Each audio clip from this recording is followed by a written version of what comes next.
I have not muted. No, because it would say right here, so I think maybe they muted themselves.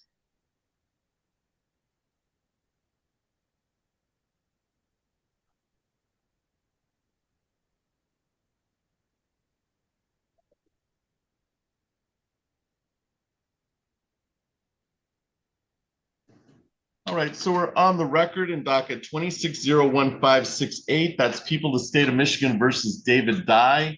Appearances for the record, Mr. Buxia. Maluda Buxia on behalf of the people, P76176, Your Honor. Mr. Austin. Thank you, Your Honor, and good morning. Jared Austin appearing on behalf of Mr. Dye. He appears with us remotely via Zoom. And sir, you are David Dye, is that correct? Yes, sir. You can hear me all right, Mr. Dye? Yes, I can. All right, thank you. This is the time set for a probable cause conference. Mr. Buxia, how are we proceeding? Thank you, Your Honor. I've had an opportunity to speak over the matter briefly with Mr. Austin. I believe it was yesterday by email communications. The parties at this point in time, Your Honor, would ask to leave the preliminary examination as set. And is that a fair statement, Mr. Austin? That is, Your Honor. That is what we were requesting as well. Okay, so I'm going to leave on for the previously scheduled prelim on July 23rd at 8:30. That'll be live in person on the 6th floor of City Hall of Lansing next Thursday at 8:30. All right, sir? Sounds good. All right. Anything else for the record in 26-01568, Mr. Buxia? Nothing on behalf of the people, Your Honor. Mr. Austin? Nothing additional on behalf of Mr. Dye at this time, Your Honor. All right, Mr. Dye, we'll see you next week at 8:30. Thank you for your appearance today. Yes, sir. Thank you, Judge. Thank you, Mr. Austin. All right, where are we going next, Mr. Buxia? Before I call the sentencing, Your Honor, I'll call another probable cause conference, docket 26-1816-FY, People of the State of Michigan versus Eric Ndongo. Okay, Ndongo. Mr. Ndongo is represented by Ms. Tesmer Rothstein, who is present in the courtroom. All right, and is Mr. Ndongo here? You can come up here, sir. All right, so we're on the record in 26-01816. That is People of the State of Michigan versus Eric Ndongo. Appearances for the record, Mr. Buxia. Maluda Buxia on behalf of the people, Your Honor. Ms. Rothstein. Good morning, Your Honor. Vita Broston from the Ingham County Public Defender's Office, appearing on behalf of Mr. Ndongo, who is present in the courtroom and standing to my right. Sir, you are Eric Ndongo? Okay, thank you. This time set for probable cause conference. It's my understanding that we need to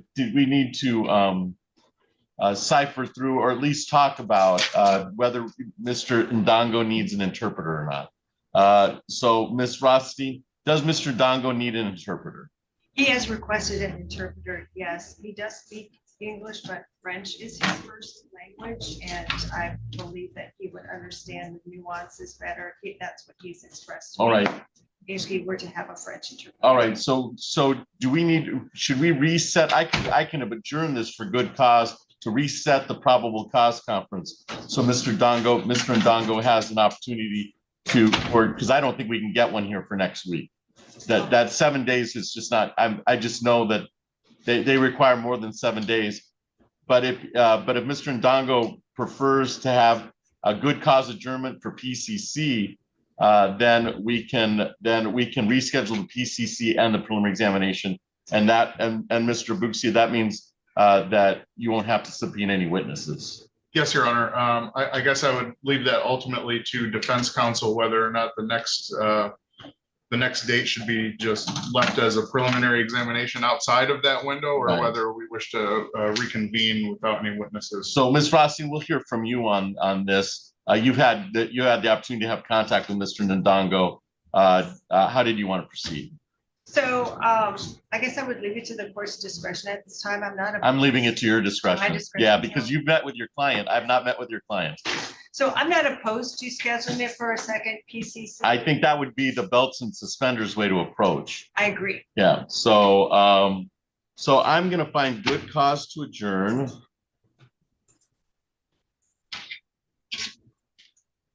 Adjourn the PCC And this is for Ndongo, this is for Mr. Ndongo, so we'll have the opportunity to have an interpreter here for the PCC, and then we can schedule the prelim afterwards. But we're gonna have a good cause adjournment.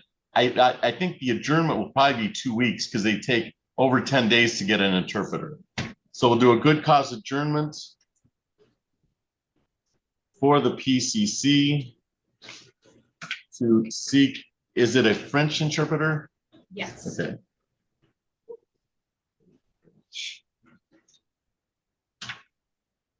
Interpreter. So adjourning next week.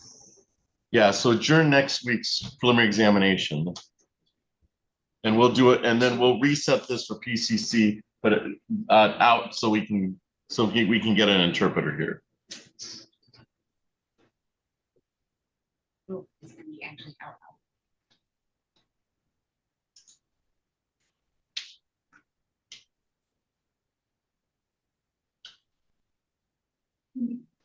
It wouldn't be, the PCC would not be until August. That's fine. I think August. So we'll reset it for PCC for August 13th at 9 o'clock. And then we'll be responsible for getting a French interpreter here.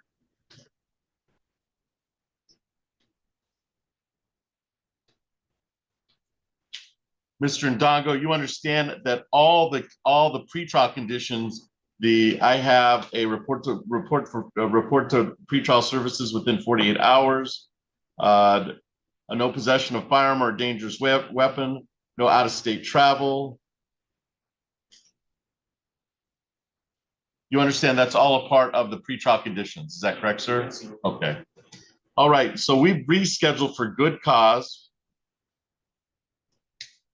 for the PCC probable cause conference for August 13th at 9 o'clock, and then we can schedule the prelim after that.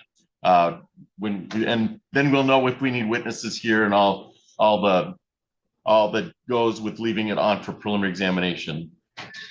Anything for the record in docket 26-01816, Mr. Abuxia. Nothing further from the people, Your Honor. Ms. Rothstein. No, Your Honor, not at this time. All right, so we've set this for August 13th at 9 o'clock, and we'll have a French interpreter here, and we'll go from there. All right. Sounds good.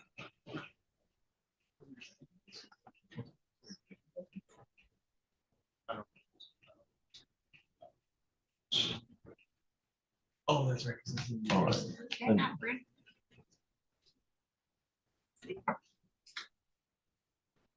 And this is one, so we'll need a French interpreter. Oh, dude, there she is.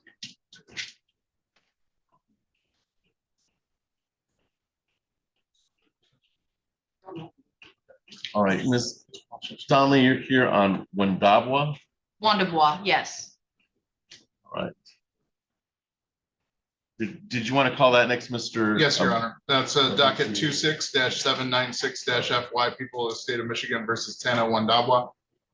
Ms. Wandabwa appears before Your Honor. Via on Zoom. Yes. And we're set today for sentencing. Your Honor. All right. So we're on the record as indicated on 26-0076796. That is people of the state of Michigan versus Tana Wandabwa. Appearances for the record, Mr. Abuxia.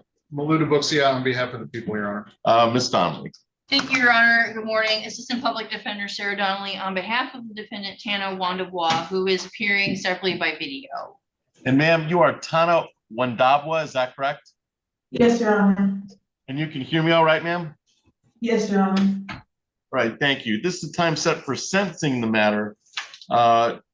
Where is Ms. Wandabwa? She's currently at Cedar Creek. Is that a fair statement, Ms. Wandabwa? You're currently at Cedar Creek Hospital. Yes, Your Honor.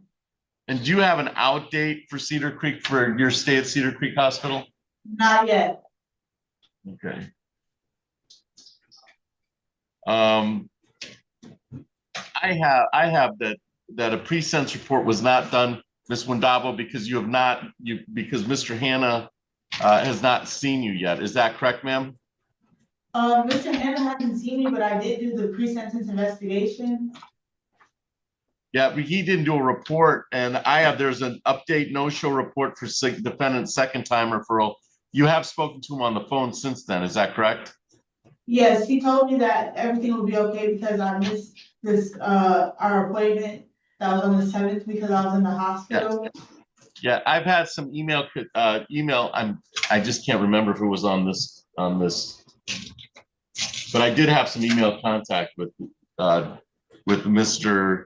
Hannah. He needs to do a pre-sentence report. We need it, but we obviously can't do it while you're still at the hospital. So did we reset this, the resentencing, or did we just, I think we're probably 30 days out, or at least. Yes, Ms. he Donnelly. still needs to do the report. It was my understanding that that he might have needed more time, because the interview was on the 7th and we might have needed to delay this anyways. So, and just a reminder, Ms. Wandabwa is on probation Eaton County as well. So they are also monitoring the situation. Yeah, I have the last report was done July 9th. And she missed it on July 7th, but we know where she was now. She was at the Cedar Creek Hospital. So I would think that we adjourn 30 days and we'll go from there. Yes, that All right. sounds good, Your Honor. All right. So let's adjourn the sentencing. In the meantime, you should be in contact. You should stay in contact with Mr. Hannah. I know you've had some contact with him already, so that you should set up a meeting for you to come in once you're done with Cedar Creek in order to see Mr. Hannah so he can do the PSI, the pre-sentence investigation. All right, ma'am? Yes, Your Honor. Okay. Yeah, he has to do a pre-sentence interview, I should say. So we'll reset the sentence for 30 days out for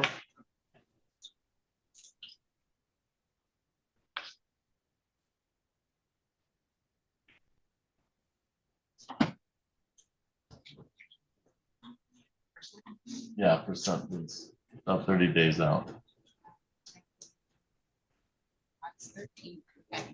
So we'll set it for August 13th at 9 o'clock.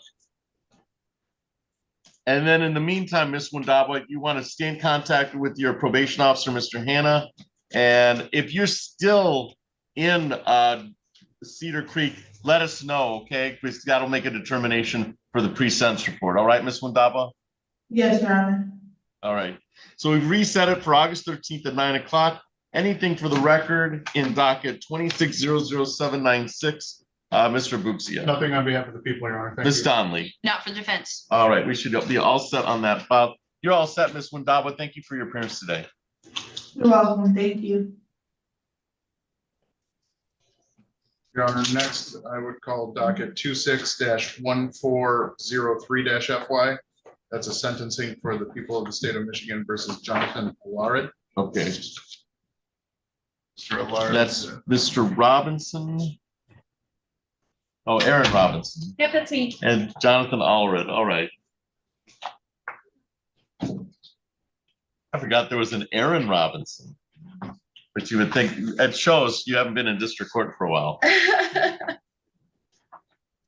All right, so we're on the record in docket 26-01403. That's people of the state of Michigan versus Jonathan Allred. Appearances for the record, Mr. Abusia. Assistant Prosecuting Attorney Maluda Buxia on behalf of the people. Ms. Robinson. Erin Robinson, Assistant Public Defender for Mr. Allred. All right, and sir, you are Jonathan Allred, is that correct? All right, thank you. This is the time set for sentencing in the matter. Mr. Buxia, is there any further restitution on this case concerning Mr. Allred? Your Honor, there is a request of $2,407.24.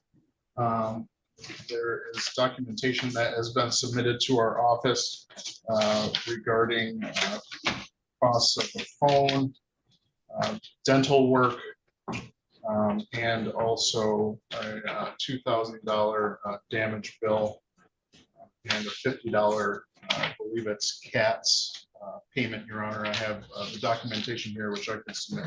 All right. Is that being contested, Ms. Robinson? I honestly haven't had a chance to look it over, so I would have to need an opportunity to do that. All right. So let's provide you the opportunity to see the restitution before we get started, because that's got to be all ironed out, or we'll just set it for a hearing for restitution. Sure. And then that'll give, and once you contact Mr. Abuxia, he can fill out a pink sheet to that. It's probably various victims, I would think, or for payment to go. The CATS payment, I'm not sure it goes to, that probably goes to the city. If that goes to the mental health. I believe it was all paid by Lacey already. All right. So I will give up Miss Robinson the opportunity to see any paperwork, and then we'll call this in a second. Thank you. Okay.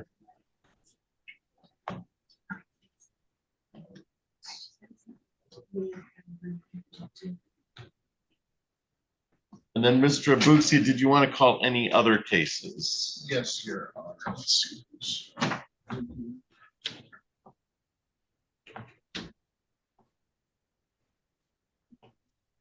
The other things we have ready. There's Miss Lacey Allred is here on the Allred case. There's somebody in lockup. Is that Mr. Gilson? Are you Mr. Gilson, sir? Yes, sir. All right. And we're ready to call that one, Your Honor. That's Miss Rothstein's client? Correct, Your Honor. Okay. Probably a good idea before we lose Mr. Gilson. Okay. All right. So we're on the record in docket 26-01848. That is People of the State of Michigan versus Gail Gilson. Appearances for the record, Ms. Rothstein. Yes, good morning, Your Honor. Vita Rothstein from the Ingham County Public Defender's Office, appearing on behalf of Mr. Gilson, who is appearing via Zoom from the Ingham County Jail. Mr. Abuxia. Andrew Decker on behalf of the people, Oh. practicing pursuant to MCR 8.120 under supervising attorney Lou Lucia. All right, and you only have to make that motion once. It's granted for today. So Mr. Decker's appearing for the prosecutor's office. And sir, you are Gail Gilson, is that correct? Yes, Your Honor. And you can hear me all right, Mr. Gilson? Yes. All right, this is the time set for a probable cause conference. Mr. Decker, how are we proceeding? Would you like to defer to Ms. Rothstein? It's my understanding we're leaving this set for a preliminary examination, Your Honor. And is that a fair statement, Ms. Rothstein? It is a fair statement. It's my understanding from speaking with the prosecutor's office, they do not have an offer at this time. I will be meeting with Mr. Gilson before next week, so if something changes, I can let the prosecutor know. All right, so we're leaving this on for preliminary examination at 9 o'clock next Thursday, I believe. It'll be set for 9 o'clock, and you'll be brought over for that preliminary examination. That'll be live in person on the 6th floor, City Hall of Lansing. Anything else for the record in 26-01848, Mr. Decker? Nothing further, Your Honor. Ms. Rothstein. Well, I will say there is one thing. Mr. Gilson did ask me to request a bond reduction if possible. Currently, it is now, I believe, 10,000 cash or surety, which is something he cannot afford. I advise him that it would be up to the court. All right, you can make the bond modification motion, Ms. Rothstein. Yes, so Mr. Gilson would like to respectfully request a lower cash bond, or perhaps a 10%. So he could possibly bond out of jail. It's my understanding he does have employment and he will lose his job if he continues to stay in the jail. All right, thank you. Any response, Mr. Decker? Yes, Your Honor. The people would object to a bond reduction based on the serious nature of the charge, as well as a prior stalking conviction considered. Yes, a domestic relationship stalking. All right. Well, it does encompass an aggravated stalking, which is a 5-year felony. A bond was set at $10,000 cash or surety, I believe, by Magistrate Kelly. She must have been, because usually we don't use Magistrate Kelly unless she's substituting or somebody called in. So I'm gonna deny the motion to modify bond at this time. And this can be revisited at the preliminary examination set for next week on July 23rd at 9 o'clock.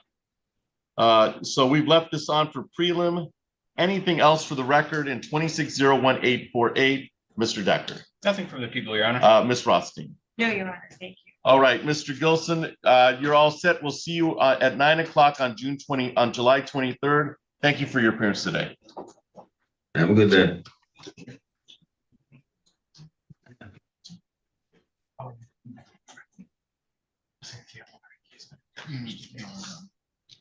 So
Oh.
Yeah.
All right, Mr. Perone, we'll call your case with Mr. Lopez.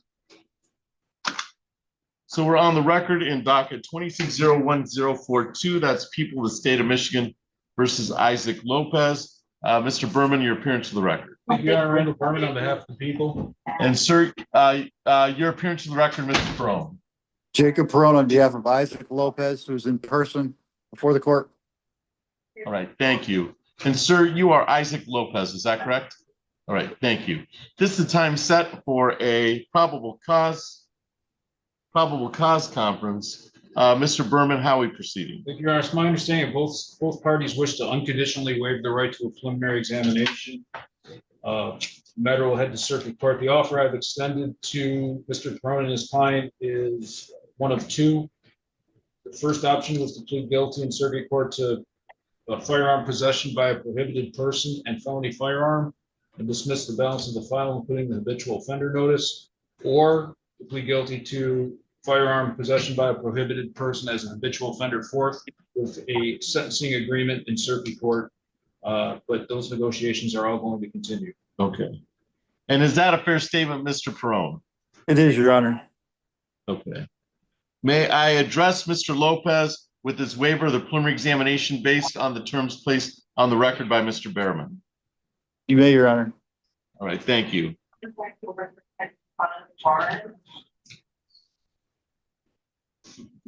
All right, Mr. Lopez, you understand you have a right to a preliminary examination today. A preliminary examination is a probable cause hearing, which the people would have to prove, or actually this is for PCC. Next week would be for the preliminary examination. But you understand you have a right to preliminary examination. A preliminary examination is a probable cause hearing, which people would have to prove by probable cause that the crime has been committed and the person who committed the crime. You are represented by Attorney Stone, and he would be present to cross-examine any witnesses or contest. It is my understanding, it is your wish today to waive your right to preliminary examination at this case, at continued circuit court, with terms placed on the record by Mr. Behrman, and negotiations are going to continue. Is it still?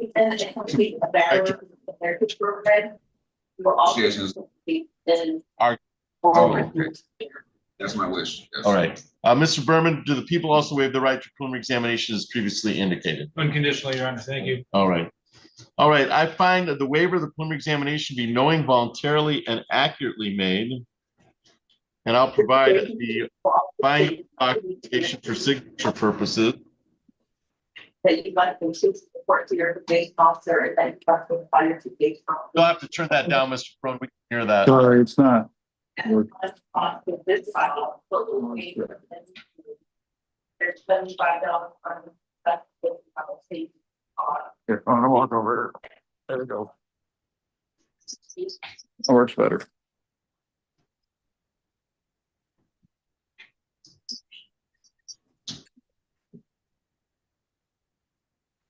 And then if Mr. Lopez needs a pen, you can provide him with a pen.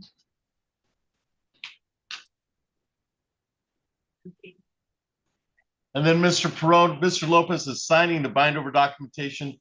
Can I sign it via Zoom on your behalf? You may, Your Honor, yes. All right. Please do.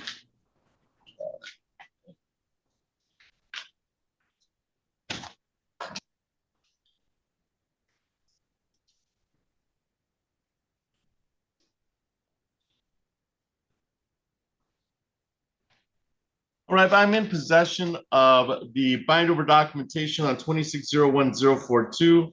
The examination has been waived on today's date, which is July 16th.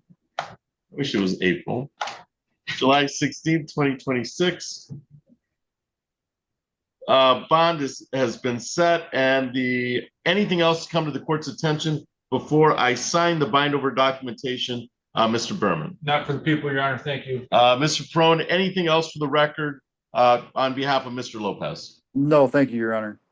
All right, so Mr. Lopez, your time in district court is done. You're off to circuit court where you get your next date of appearance from your attorney, Mr. Perone, okay? Thank you. All right. I'll sign the bind over documentation. And you should be all set. Thank you for your appearance today. Thank you. Thank you, Your Honor. Thank you, Thank you, Mr. Your Honor. Berman. You're all set, Mr. Perone. Thank you. Thank you.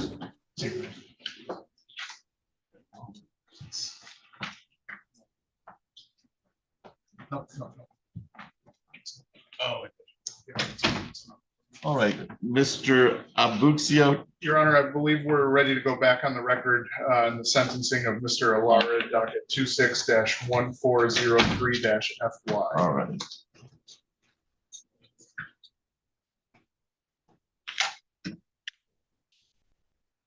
All right, so we're on the record in docket, as previously indicated, 26-01403. That is people of the state of Michigan versus Jonathan Allred. And Ms. Robinson, you have the opportunity to examine any restitution requested by the people in this case. Is that correct? I have. And are we contesting any part of the restitution? Your Honor, we are contesting parts of the restitution. We do agree to the portion regarding the dental work, which I'm not sure of the exact amount off the top of my head, but we would be contesting to the rest. And is that a fair statement, Mr. Abuxia? That is correct, Your Okay, Honor. and that's your understanding. All right, so let's go ahead and set this for hearing, okay? Since we have, we'll set it for a contested hearing, and then I'll allow the prosecutor's office to bring any of their witnesses or anything they plan to in regards to making restitution. And then I noticed Miss Allred is here. Did you want to appear in person next time, Lacey Allred? And you can unmute. Whatever is best for the court, Your Honor. I don't It's mind. probably best if you showed up. Okay. Because you may end up testifying to some of the receipts or some of the exhibits. Is that a fair statement? That's correct, Your Honor. Okay. So we may be seeking confirmation for some of the exhibits, and you may be testifying as to the exhibits. All right, ma'am? Okay. All right. So we'll reset for sentencing. We'll reset for sentencing on, and it's a restitution hearing. And then we can do the entire sentencing on that date after we figure out the restitution. Yeah, I just reset this whole here. We'll reset the sentencing, and we're gonna do restitution hearing. So, just adjourn the sentencing. okay, but am I scheduling the sentencing or scheduling the restitution or scheduling? You can just adjourn the sentencing. Yeah, yeah, and then I'll leave the note that we have to figure out restitution. Okay. But let's do 2 to 3. We probably need a couple hours. I don't believe it's going to take a couple of hours. All right. Do we really need a couple hours? There would be some testimony, Your Honor. All right. I would say if you're blocking off an hour segment. An hour should be, we'll block off an hour to be careful. Sure. All right. So we'll block off an hour of time, and then we'll give you a new date for sentencing. Thank you, Your Honor.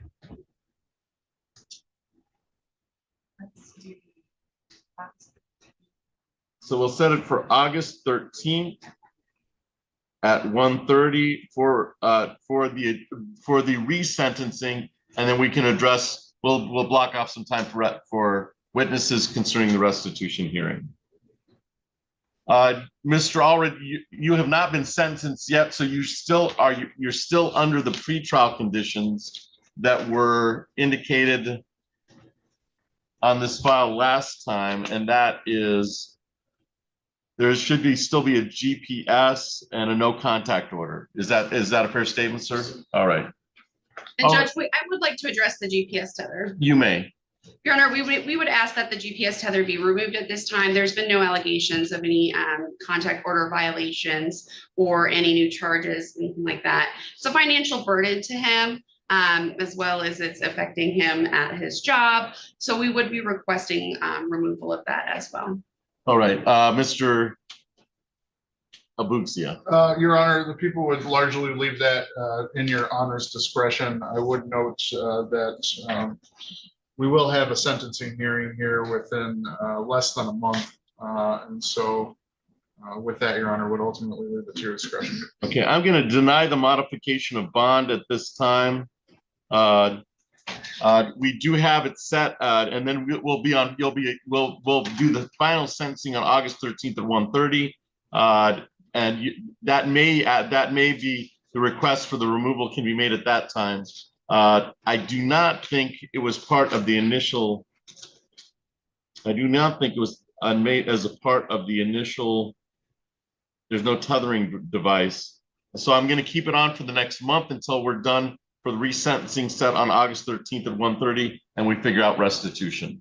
Anything else for the record in docket 26-01403, Mr. Abuxia? Nothing on behalf of the people here. Ms. Robinson. No, Your Honor, thank you. All right. Mr. Allred, you're all set. We'll see you on that August 13th date. Thank you. All right, Ms. Allred, we'll see you on that date also. Thank you.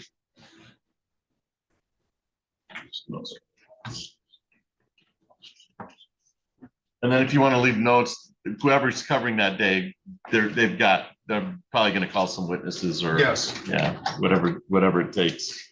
Who are we calling next, Mr. Abuxia? I believe we'd be ready on people of the state of Michigan versus Ricardo Garcia. That's docket 26-1790-FY. Robinson. All right, so we're on the record in docket 26-01790. That's people of the state of Michigan versus Ricardo Garcia. Appearances for the record, Mr. Abuxia. Assistant Prosecuting Attorney Maluda Abuxia on behalf of the people, Your Honor. Ms. Robinson. Aaron Robinson, Assistant Public Defender for Mr. Garcia. Mr. Garcia, can he stay seated right here because he's got some You can stay seated right there, sir. All right, and you can hear me all right, Mr. Garcia? Yes, sir. All right, thank you. This is time set for a probable cause conference. Mr. Abuxia, how are we proceeding? Your Honor, there was an offer that was conveyed to defense to preserve and to waive the preliminary examination, which is to plead as charged to count one. The people would then dismiss the habitual second offense notice. I would leave it to Ms. Robinson to inform the court how we will be proceeding. All right, no, Ms. Robinson. This will be a waiver, Judge. Okay. And so it's an unconditional waiver based on the offer that's been presented. Is that correct? Correct. Okay. All right, so the terms of the offer have been placed on the record. Ms. Robinson may inquire of Mr. Garcia of his waiver of the preliminary examination. You may. All right, Mr. Garcia, you understand you have a right to preliminary examination. A preliminary examination is a probable cause hearing in which the people would have to prove by probable cause evidence that a crime has been committed and the identity of the person who committed that crime. You are represented today by Attorney Aaron Robinson. She would be present to cross-examine any witnesses or contest any charges brought against you by the people of the state of Michigan. It is my understanding it would be your wish to waive your right to a preliminary examination, have this case continue to circuit court, where negotiations are to continue and the terms that then the offer was placed on the record. Is it your wish today to waive your right to a preliminary examination? Yes, Your Honor. Okay. Mr. Abuxia, do the people also waive their right to a preliminary examination? Unconditionally, Your Honor. Yes. Okay. Yeah, I find the waiver of the preliminary examination be knowing, voluntarily, and accurately made, and I will provide the preliminary examination waiver documentation for the parties to sign. Thank you, Elaine.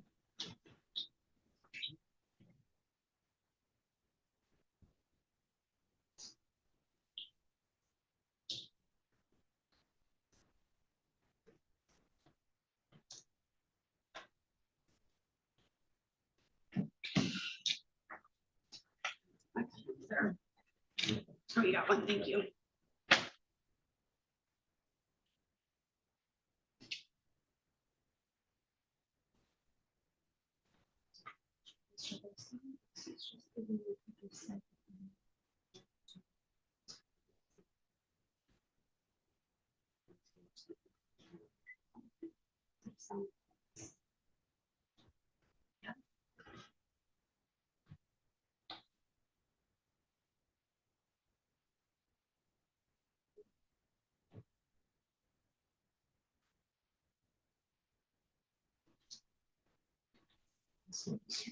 Thank you. That was a stipend order to adjourn that I pulled on. All right. All right, I'm in possession in docket 26-01790 of the bind over documentation signed for all the parties. I'm going to indicate that the examination was waived on today's date, July 16, 2026. Is there anything else to come to the court's attention before I sign the bind over documentation? Mr. Abuksi. Nothing from the people, Your Honor. Thank you. Ms. Robinson. No, Your Honor. All right. Mr. Garcia, your time in district court is done. You're off to circuit court, but you'll get your next date of appearance from your attorney, Ms. Robinson, all right?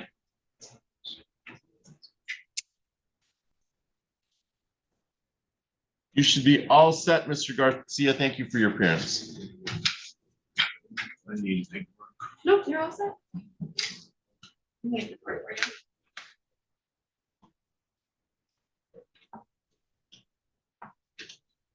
Oh, sorry.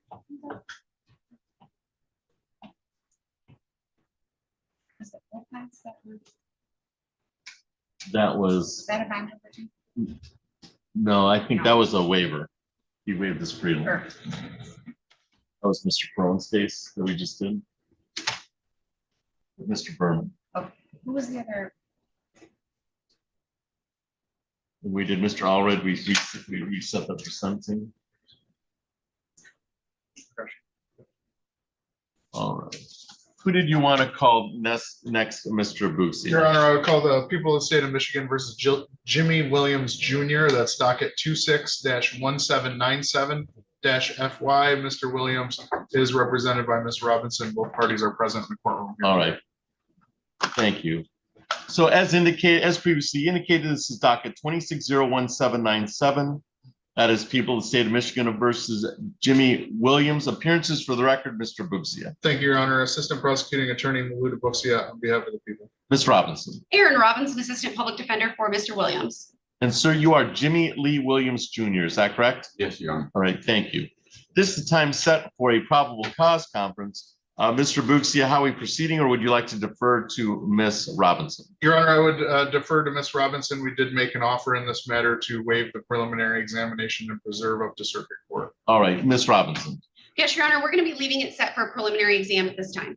Okay, so we'll leave on for preliminary examination previously scheduled for. Have we scheduled the preliminary examination? July 23rd. Okay, July 23rd at 8:30.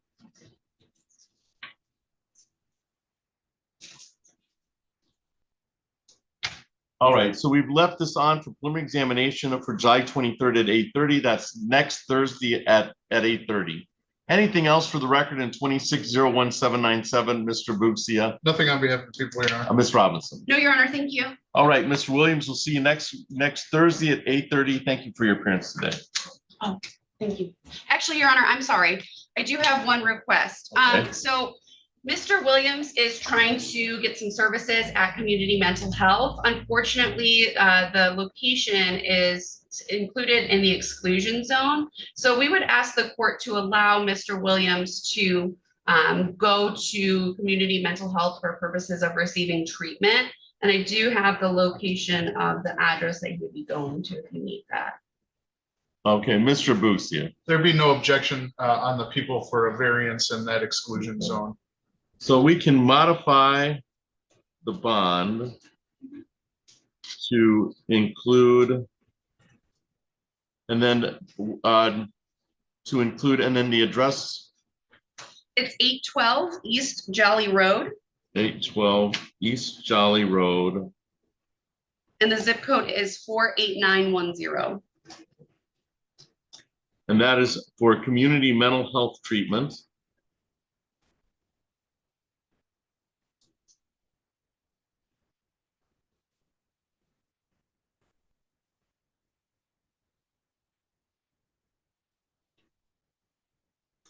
And Mr. Williams, you should carry something on your person that indicates when you're meeting with community mental health to just avoid any type of discrepancy, because they could indicate that you're in the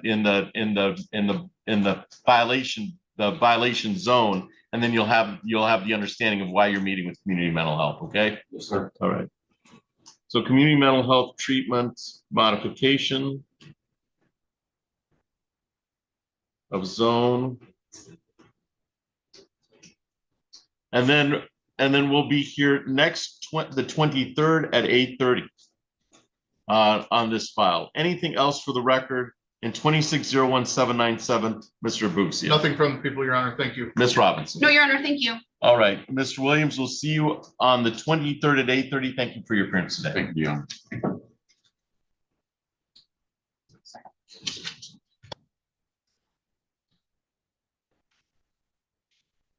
And Mr. Silverthorne, are you ready? You're one of two cases left.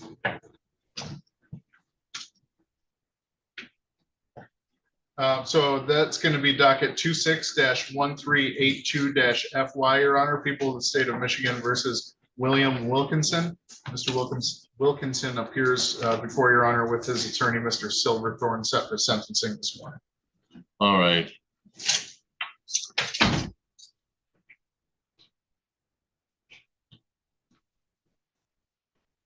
So this is the time set for sentencing. Appearances for the record on 2601-382, Mr. Abuxia. Assistant Ingham County Prosecuting Attorney Maluda Buxia on behalf of the people. Mr. Silverthorne. Good morning, Your Honor. Dwayne Silverthorne from the Office of Public Defender on behalf of William James Wilkinson, who is standing to my right at council table. Okay, and sir, you are William James Wilkinson, is that correct? All right, thank you. This is the time set for sentencing in this matter. I do not have a pre-sentence report. Yes, and I'll segue So from that. Do you want to address that, Mr. Silverthorne? Yes, at the time of the plea on 6/5, he had been in Ingham County Jail serving a parole violation that was a discretionary on the part of Nicole Ahern, who is, or Nicole Hearn, who is his parole agent. At that time, I made a motion to have his bond converted to a PR bond, expressing misgivings about the court even granting it because of jail credit, but and the court did deny the bond. He has a $200, $1,000 cash surety bond. Yet, for reasons I'm not certain of, he was released on June 24th, 2026. Now, that probably was because the amount of the violation, the time of his violation had expired with the MDOC, but it does not explain why he's released when he still has an unpaid $200 or a $200 or $2,000 cash surety bond, which the court noted at the time in denying the bond that it was a kind of a modest bond. Right. But he was released. At the time, he didn't have any phone, couldn't contact me. He actually has a meeting, is it later today? Later today with Ms. Hearn. He's going to get provided with a phone. I've given him my business card to give me a number, and I've indicated that if the court could reset sentencing, I can take him downstairs, which couldn't be done the first time because it was assumed that the probation department would go out to visit him or do a Zoom visit with him to conduct the interview at the time, because he would have been in jail. So it's kind of a lengthy explanation, and it seems like there's some confusion. And I still really don't know why he was released. If it was a 93-day offense, I think there are some rules about how long they can keep them. But one, he wasn't getting credit for that offense because it was because of a parole. And two, this is a one-year offense. Yeah. So I'm without explanation as to why he's released. I'm concerned that it will still show that he has an unpaid bond, and would renew my motion for PR, noting that the two things the courts are to look at is, will the person return to court? Well, although he has no ways of communicating with me, he's here today. And two, is he a threat to the public? I would note that he hasn't committed anything, and that the crime for which he pled here is a property crime. So I would again ask the court if it deems it necessary to change his bond to a PR bond of whatever value.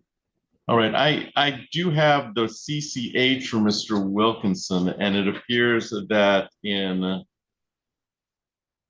he pled no contest to felonious assault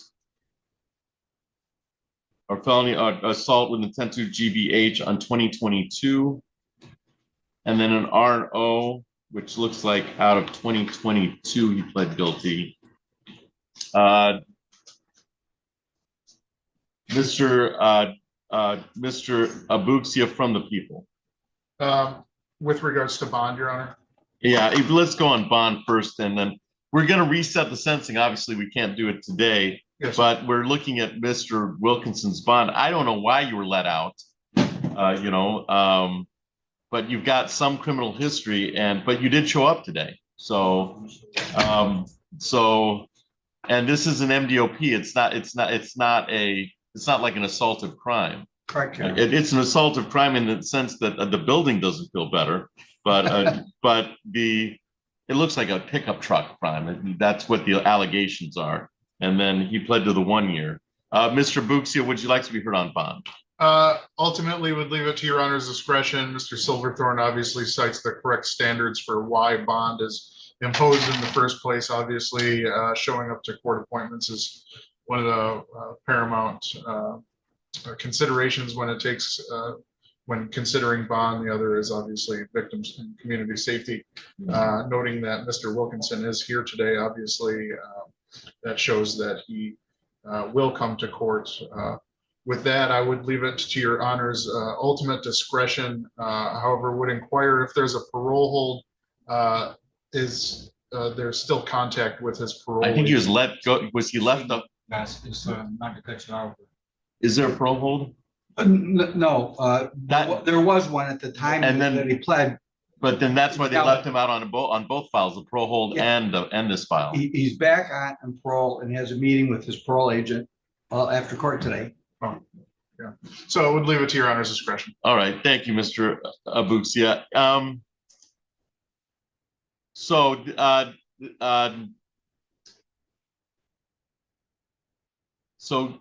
I don't know where you were on June 29th, and you were released from custody on June 24th. And I don't know if you knew you're supposed to meet with Mr. Sumter, but we have all the guardrails in place for you going downstairs and meeting Mr. Sumter, or at least setting up a meeting to meet with Mr. Sumter. And Mr. Silverthorne has indicated that he'll go down with you. So let's reset the sentencing.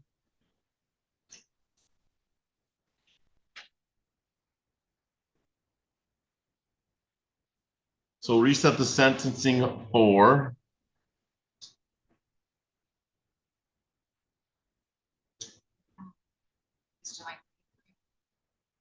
I don't know how long Mr. Sumter needs to do he might, because I don't have any PSI, so maybe 6 weeks. That's what we've been guessing at.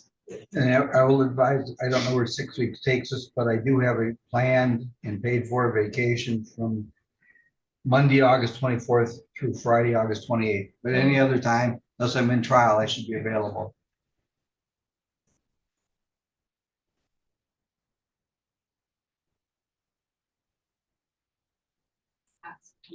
Okay.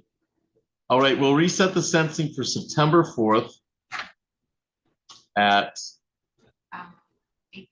8:30. I'm going to convert Mr. Wilkinson's bond to a PR bond for $2,000. You're under the same bond conditions. So you have no use of drugs or alcohol, no possession of a firearm, no out-of-state travel, no assaultive behavior. There was a parole hold on you, and now you're meeting with your parole officer concerning some matters that are ongoing in this matter. But if with Mr. Silverthorne's assurances that he's walking you down and that we can get a PSI done for that September 4th date, I think you should be all set, sir. It'll be September 4th at 8:30. You'll get some documentation from my court officer for that September 4th, 8:30. And then Mr. Silverthorne can walk you down to the one floor below. It's the 5th floor. So you can at least set up a meeting with probation. Right. All right. All right. Anything else for the record in 26-01382? Mr. Abuxia. Nothing on behalf of the people, Your Honor. Mr. Silverthorne. Nothing on behalf of the. So I'm converting, at this point, I'm going to convert the $2,000 to a PR bond. And because Mr. Wilkinson appeared today, and he, there's certainly every reason not to appear today. So, but but we will go with that. And we've reset it for the sentencing on September 4th at 8:30. Thank you, Your Honor. Thank you. You should be all set. You take it. He's gonna take them. All right, he's gonna take him down. Okay.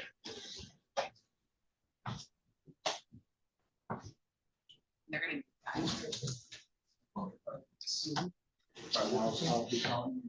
This is Mr. Wilkinson. Are you gonna do another one of these or?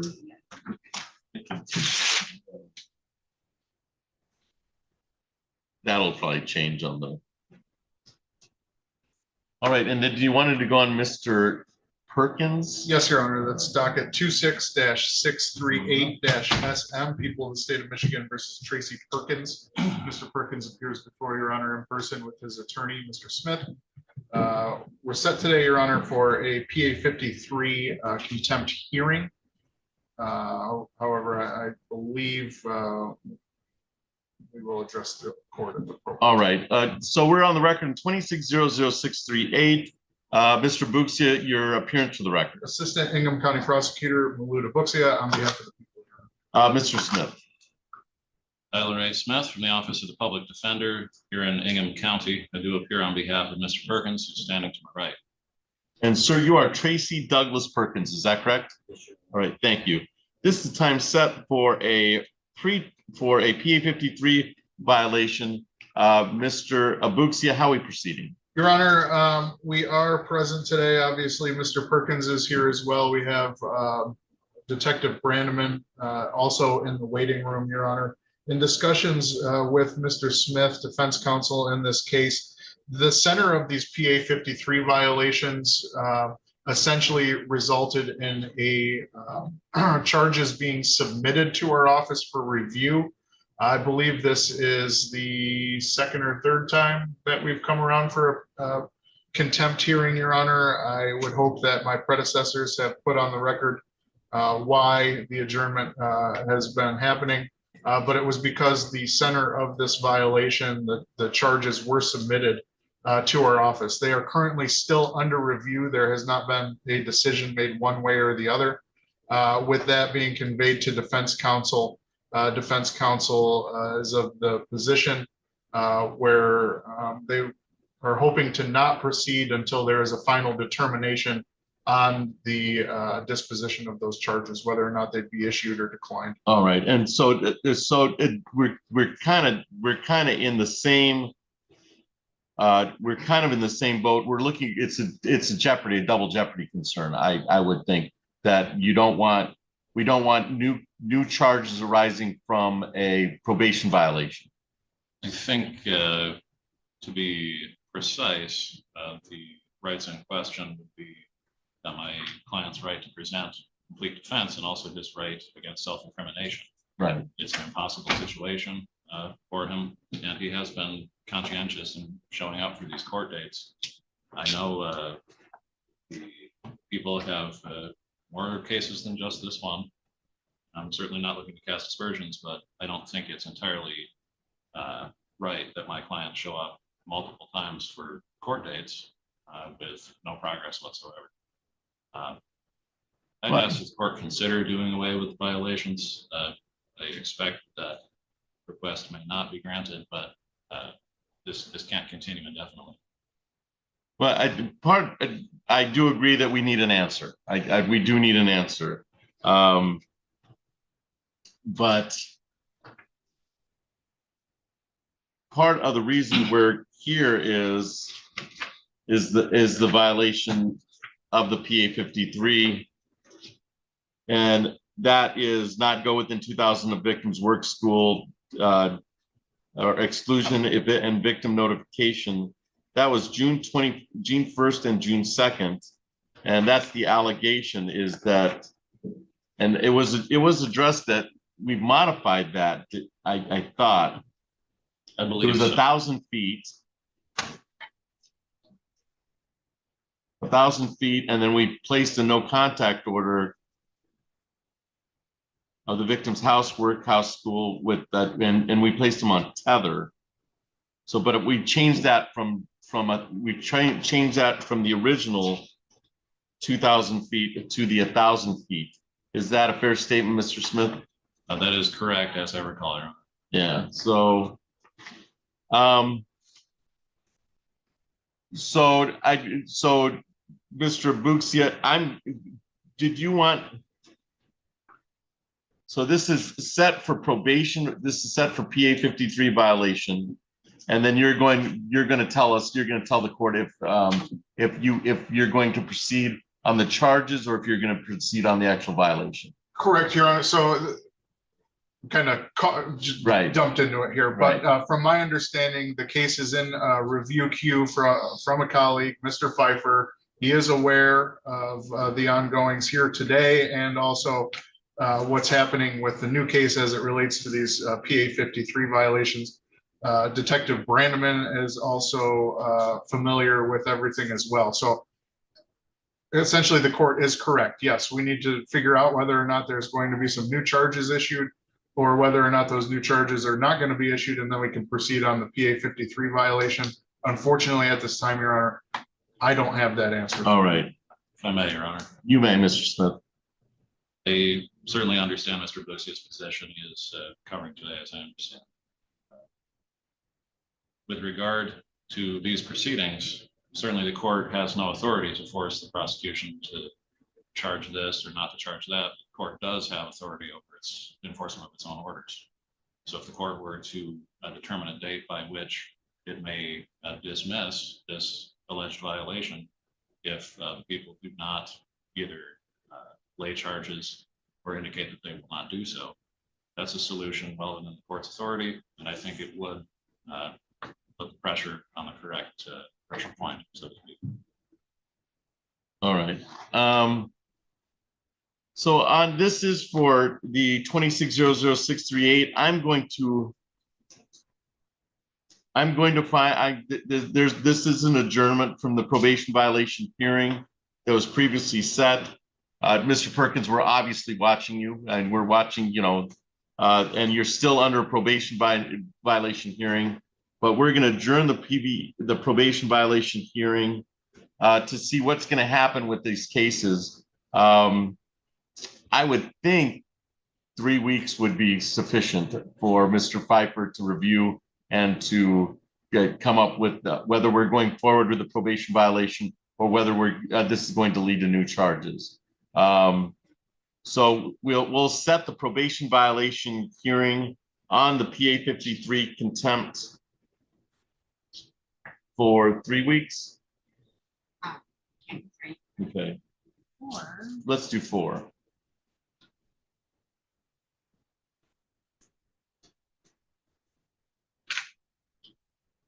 So we did that. They were lying. We'll probably, yeah, let's put it in the afternoon. Because there might be some testimony concerning this matter. I'm just, Yeah, there might be, depending on. At least we're having a probation violation. So that we know that at least a probation officer could testify. And then if you're not going forward with it and before, just let us know. Yes, okay. But we're going to set it for probation violation for the PA 53 hearing.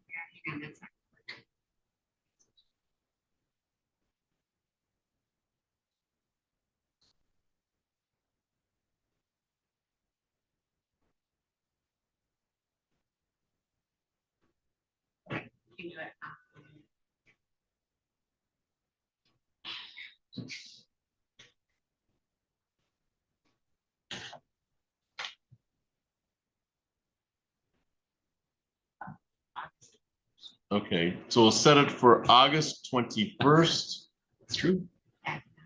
at 9 o'clock. All right, so we'll set it for August 21st at 9 o'clock for probation violation hearing.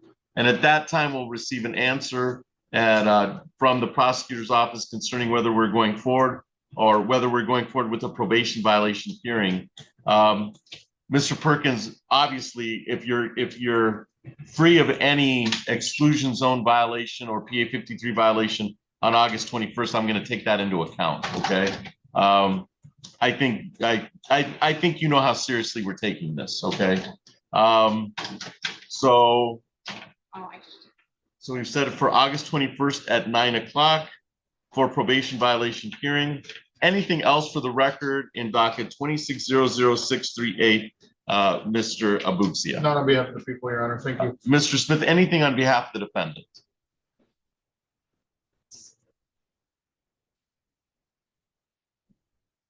I don't think I have anything for the record in this matter. All right, all right. I'll see you on August 21st at 9 o'clock. Good luck to you, sir. Thank you, Your Thank you, Mr. Abuxia. Honor. May I approach, Your Honor? You may.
All right, Mr. Larkin, what case are you here on?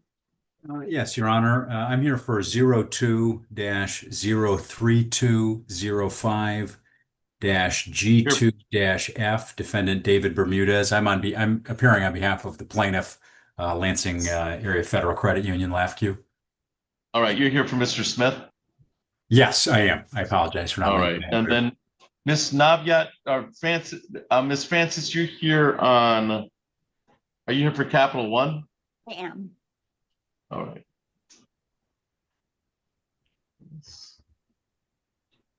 All right. And then Al Zubaidi Wasif is here, and Majida Dua is here, and then the interpreter is here. All right, let's go and call your case, Mr. Larkin. All right.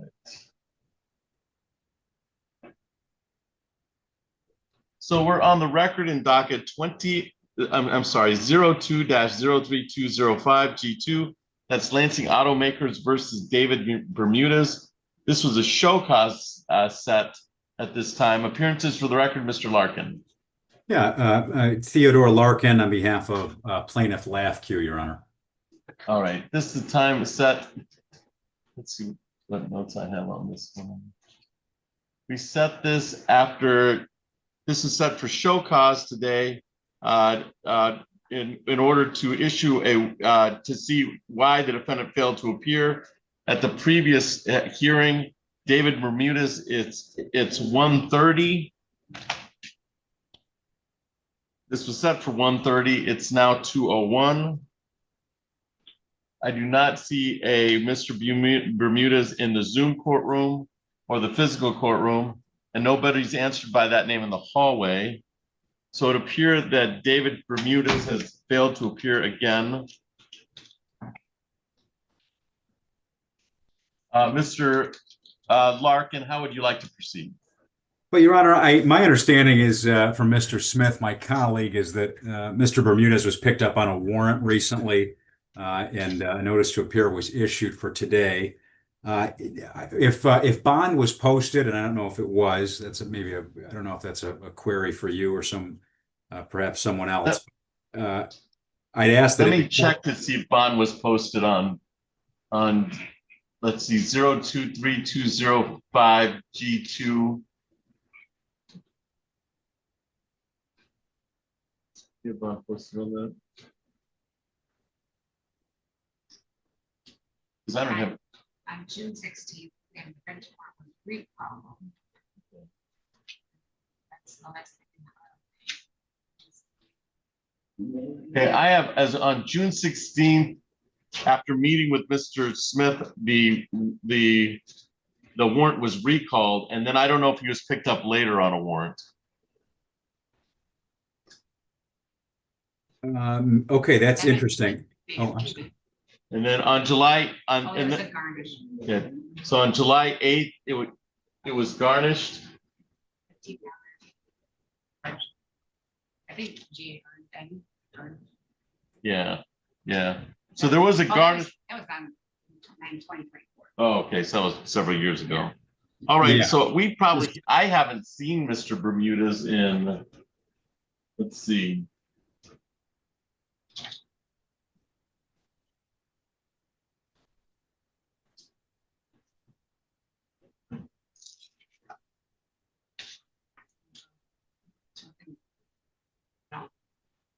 All right, so Years. yeah, I probably haven't seen Mr. Bermudez in at least a year. Okay, thank you, Your Honor. And if no bond was posted recently, or a bond was posted recently, I think the only way we're probably going to get him in here is through a warrant. So we would ask. All right, so we'll issue the bench warrant for the fail to appear. And what is the amount of the debt? I believe the amount of the debt was $5,077.08. That was a default judgment. So we'll make it an even 500 cash surety. Thank you, Your Honor. On that, we'll make it even. Actually, let me. I'm sorry, Your Honor. It looks like a bench warrant was issued for $1,156 on June of 23. So I might have my numbers wrong. I All think right. that the balance might be substantially higher. I can probably get you that number in just a moment. I should have it in front of me. I apologize. If it's a higher number, it would stay the same at 500 cash surety, and then just you'll follow that up with an order. Okay, thank you, Your Honor. Okay. All right. So this is a bench warrant is issued, failed to appear. I'll sign the order on presentment for $500 cash surety. Anything else for the record in docket 0203-205, Mr. Larkin? No, thank you, Your Honor. Okay, you should be all set, sir. Thank you for your appearance today. Appreciate it.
All right, Ms. Francis, I can call your case for Capital One. Sounds good.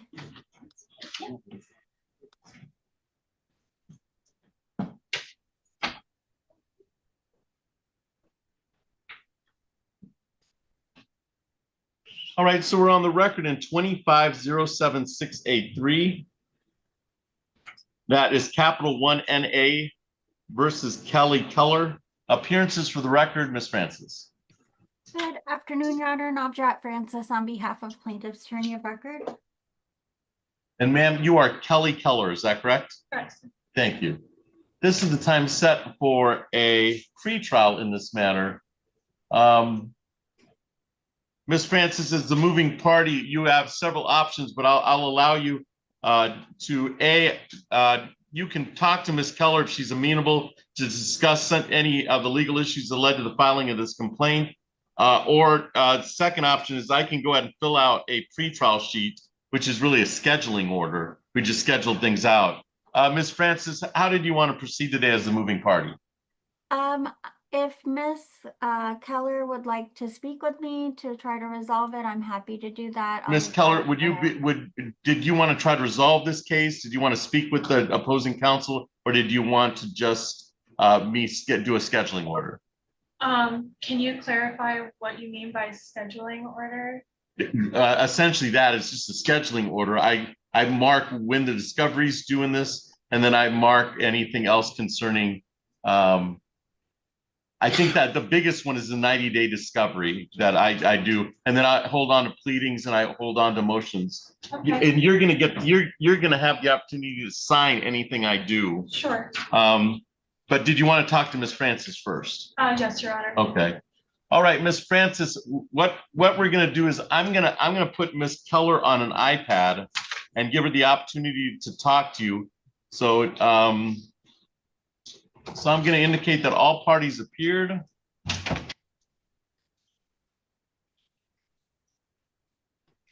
And to meet in a breakout room.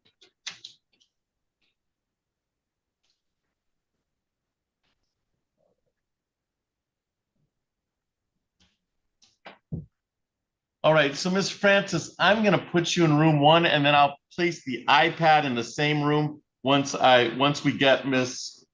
Keller all set up, okay? Thank you. And then we can come back and put it on the record. But I'm going to assign you to room 1. And then Ms. Keller, if you follow my court officer, he'll provide you with some privacy in a room, put you on an iPad, and we'll put you in the same room. Thank okay? you. You're welcome.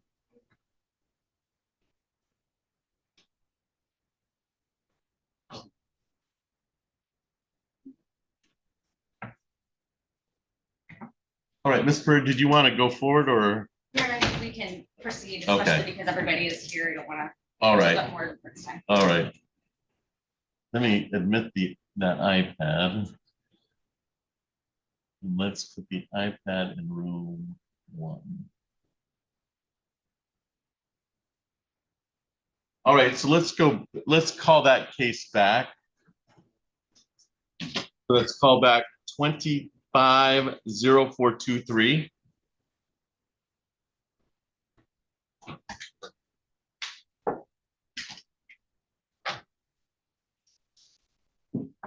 That is Wasif Al-Zubaidi versus Dua Majid. And Ms. Pereira, you've had the opportunity to see the response that was brought here by the plaintiff, and you decided to go forward. Is that correct? Yes, sir. All right. All right. This is your motion for summary disposition. You may proceed. Thank you, Your Honor. Some brief background about these parties, Your Honor.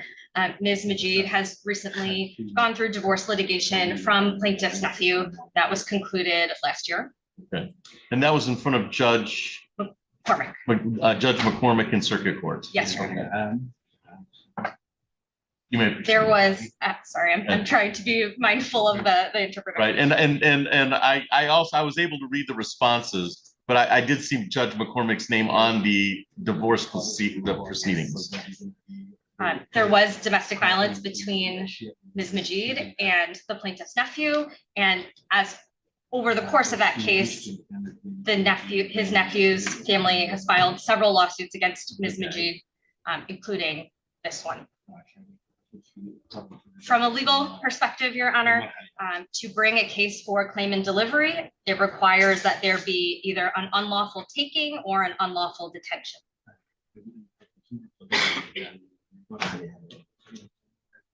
Plaintiff's property, the vehicle in question, was not unlawfully taken. He voluntarily left it at the property. When you say he, who do you mean he? Plaintiff. Okay. Plaintiff left the vehicle at the property because his nephew had a car repair and dealership business, and so the property was left there as part of that. So we would argue there was no unlawful taking. And we would further argue that there was no unlawful detention. First, at no point in the last 2 years has Ms. Majid prevented the plaintiff from collecting the vehicle. She doesn't still have the vehicle, correct? She does not live at that house anymore. It's my understanding that the vehicle is still just sitting there. Okay.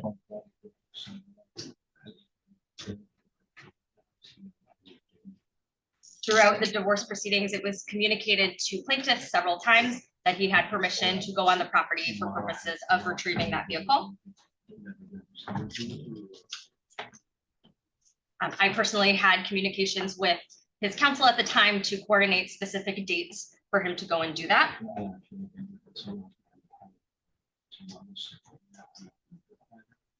Plaintiff alleges that Ms. Majid has had keys to the vehicle. However, she has never had them or claimed to have the keys.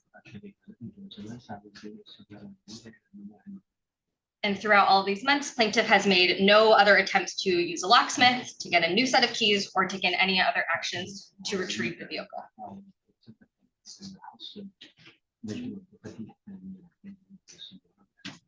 The last point I want to make, Your Honor, is that at the time that this case was filed and throughout most of this case,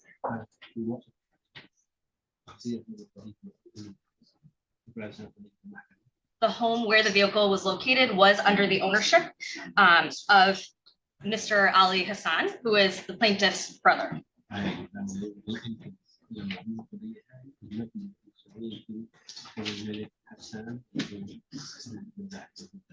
Plaintiff had access to the car through his brother and for whatever reason chose to continue leaving it at the property. Ms. Majid did nothing to detain or conceal it from him.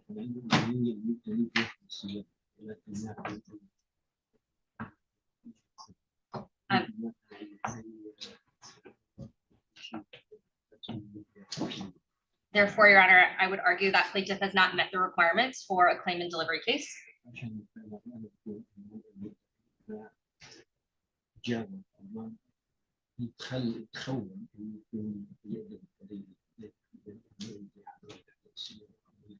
And I know that Your Honor has reviewed the briefing, so I will leave it there. Thank you. Right. I have one question. Could Miss that car seems to be just left there? Yes. It was not a subject of the circuit court litigation. Is that correct? Correct. It was not because both parties agreed that they did not have ownership of it. So we essentially have an abandoned car. Yes, Your Honor. All right. All right. I think I get it. I think I get it. All right. Your response, Mr. Al-Zubaidi. Sure. Number one, for the car, I left it there before any incident, and the car and me, we have nothing to do with the argument that happened between her and her husband. So so do you want the car? Oh, yes. Because it doesn't seem like you want the car. No, I want it. But the car's been kind of abandoned. The only reason I left it there because she has the key. Here, if you can read. There's nothing here that would allow you to go and get the car because she has the key. No, she has the key, I really, my income is low. I cannot tow the car and I don't have a place for it at the moment because the car was damaged. When I went, I was afraid to go to the car because she was trained. Anyone go, if I will go to the house. So you're afraid to go to your brother's house? Yes. Because she was living at her brother at the brother's house and you didn't want to go on, Yeah. and you didn't want to ask for the key or get the key? No, I asked for the key. I called the police at that time. They told me to stop at the park. There's a park close to their house, about like 500 yards or something, like whatever feet. So they told me to stay there. They go to her. Every time they go, they didn't find her. There was only one time they were able to talk to her. They told her, we want the key and other stuff belong to her husband. So, and when we went, I went with my brother and my brother-in-law at that time. Your brother owns a property? Yes. And his son and her were living on the property? Yes. So what they told, they told us, wait here, let's go to her and ask her. They asked her, her response was, he don't have anything in the house, nothing I can give him, and please don't let nobody come. So the police told us, we cannot do anything about it. We need a permission from the court to force the law. So in this way, we are able to get it. This is by law, we can get you in. If you look at the situation, Your Honor, since day one, police, when they came in to the house during the argument that happened between her and my nephew, they were, you know, they have cameras. We requested the cameras, and the cameras show my car key against the wall. When they detained my nephew, they took him by himself. No keys, no nothing. Everything left in the house. And nobody was able to reach the house.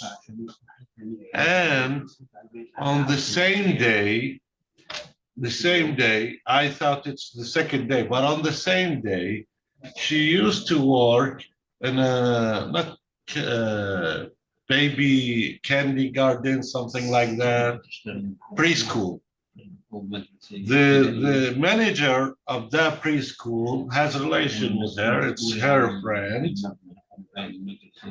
She came to visit her, and she told her husband to move my car.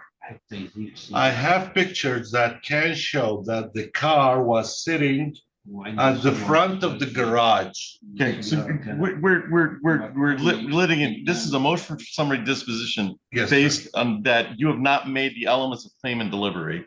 How do you respond to that? The aspect that you have not made the elements of claim and delivery, which is what's been indicated in the motion for summary disposition. Which element? I'm sorry.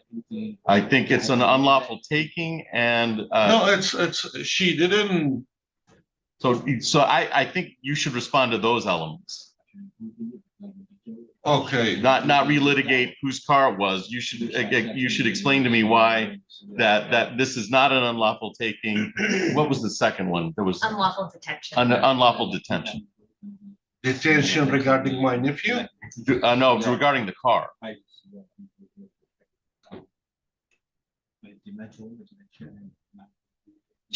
She's saying she doesn't want the car, and Yes. you've always had opportunity to take it. You're saying she's not allowed you to take it.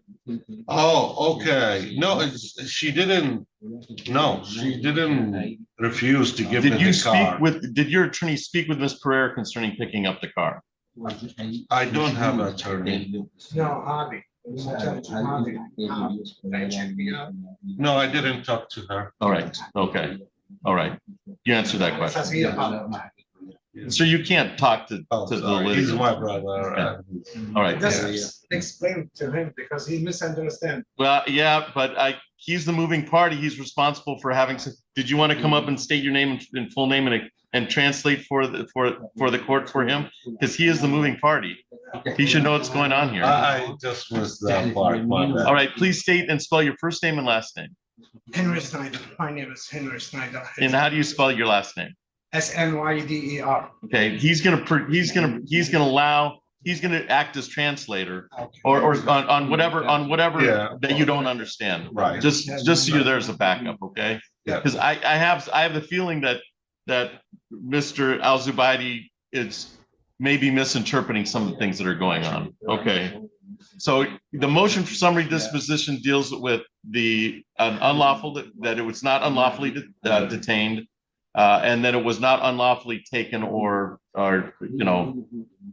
there's a word for it, but it wasn't unlawfully seized. Right, Okay? right. And how do you respond to that?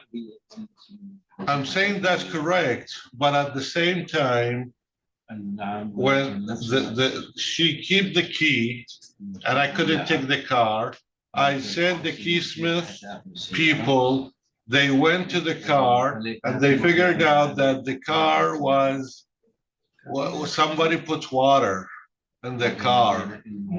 It was filled up with the water, so the car he was not able even to get the car key, make a key for me. He said the car is not responding, it's damaged. So he couldn't do anything. The second time when I went to the car, it's looked like when I told her that I'm going to sue you, she sent somebody, or probably it was her, someone scratched the car all the way. It's an abandoned car. Anybody can touch it right now. I mean, that's the problem. يقول لك بس تاتش هذا شو اسمه بس راح يصلحوه. هل هذا صحيح؟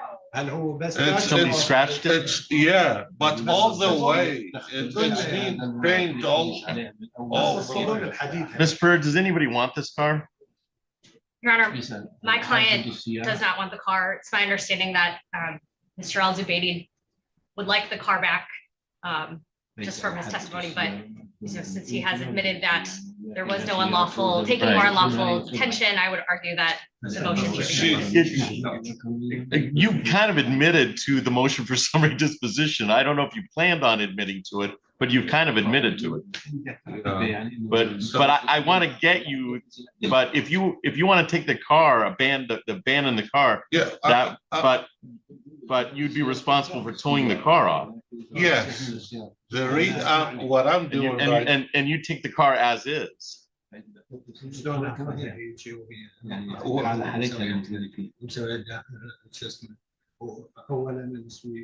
If you're,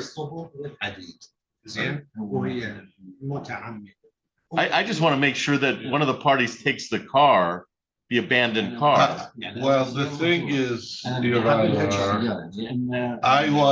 the car key is very expensive. I called the company, the dealership, they wanted $1,000.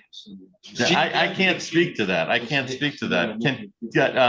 So if she got the key, is that fair? I lose $1,000? Well, I don't know because I only know what you've told me, and what you've indicated to me is the key is worth $1,000. Yeah. Yeah, that's what you've told me. Yes. Okay. I still have to find credibility.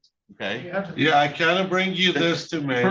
I'm not going to see anything on your phone. That's not going to work. Okay. That's not going to work. We're here for a motion for summary disposition. We're not here to relitigate whether the car should in fact be under claim and delivery. Ms. Perez indicated that you cannot meet your burden by law. Okay. That's what she's indicating. And you kind of agreed with it, with her stance. I just don't want a car sitting around there, because that means it's the city has to, and that means that the city has to tow it, then they're gonna want abeyance for it, and they're gonna want the property. They're gonna say, okay, the owner of the car is responsible for the property. And I don't know, so is there an easier way to do this to get the car off the property? I'm not sure, Your Honor. We have, indicated to them several times they are welcome to get the car. I don't. Yeah, but how about the car key, the one that she has? I don't think she has. I can show it to you here. There's a car key, but she's saying she doesn't have the car key. Then who move it? I don't know. Well, I don't know. That's not why we're To here. your opinion, why I'm not We're not here to relitigate the who owns the car. We're here on the motion for summary disposition. Then in your opinion, why I'm not taking the car? I don't know why you're not taking the car. I don't know. All I know is you've not legally met your response has not really met her motion. That's the problem. And I've given the opportunity to file a response, and then you didn't mail it. So I've given her the opportunity to see the motion, the response. And now we come down to I've got to make a decision on the motion for summary disposition. And so what do you think? I think I'm going to grant her motion for summary disposition. That's what I'm going to do. Okay, I'm going to grant her motion for summary disposition. You've not responded. You've not legally responded. You came here with the document in hand in a response to her, and she's still going forward. And then you kind of admitted here that her motion for summary disposition is full of merit. So I'm going to grant the motion for summary disposition. My concern is for the car, because somebody's got to remove the car, and then that's going to get the ticket.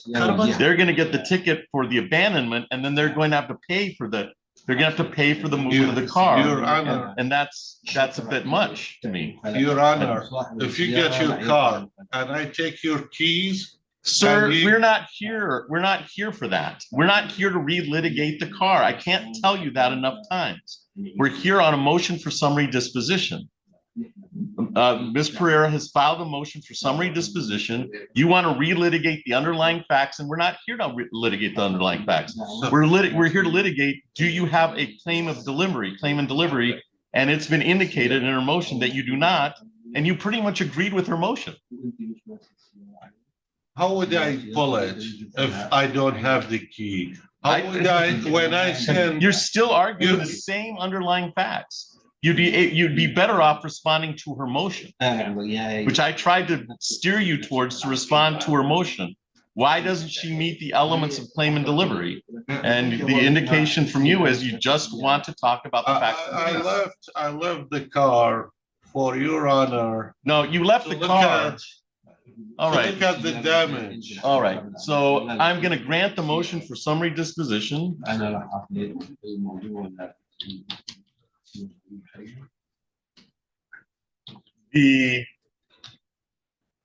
The owner of the car will probably get the ticket considering the abandonment, and then they'll most likely have to pay the abeyance that the city does if the car is not taken care of.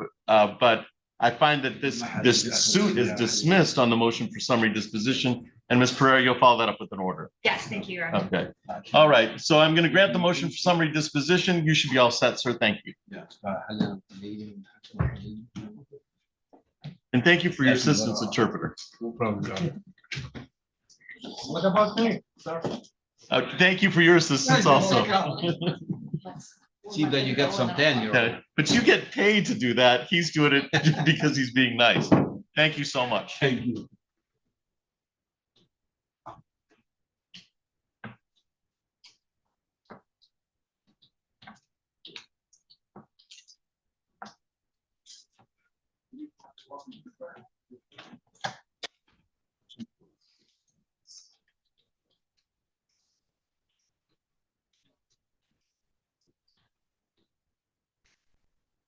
All right, Ms. Navyat, we can bring back, or Ms. Kelly's here, you can come.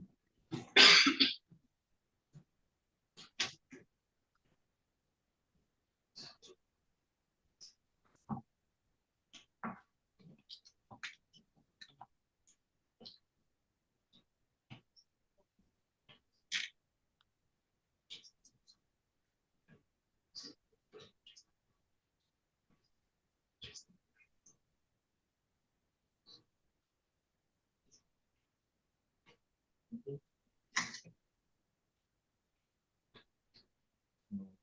all right. All right, so we're on the record and back on docket 25-07683. And those. And Miss Francis, did you have the opportunity to speak with Miss Keller in a breakout room? I did, Your Honor. We did come to an agreement. Are going to enter into a consent judgment, which All is, right. sorry. Did you want to place any terms on the record, Miss Francis? We are going to enter into a consent judgment for the full balance of $5,427.83.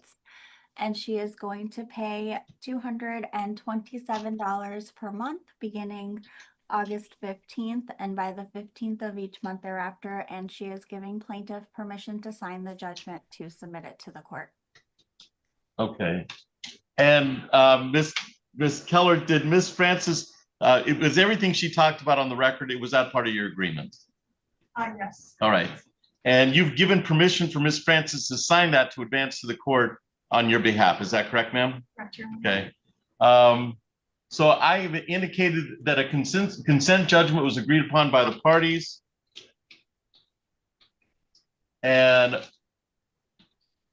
Miss Keller has given authorization to sign the consent judgment to advance the court for the court's signature. So I'll sign it upon presentment, which will probably be tomorrow morning or this afternoon, later this afternoon.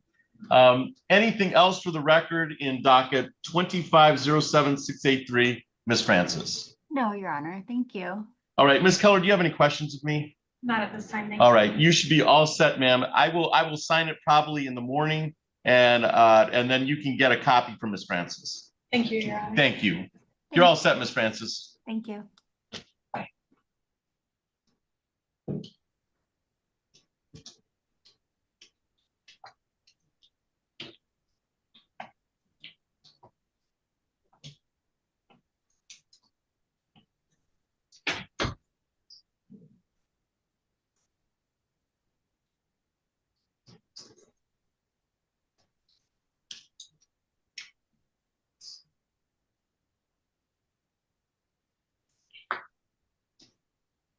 All right, and then Miss Nonis Hartman, what case are you here on?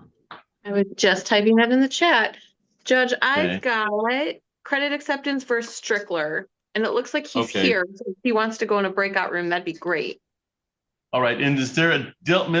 So let's call that case because I see Mr. Strickler here.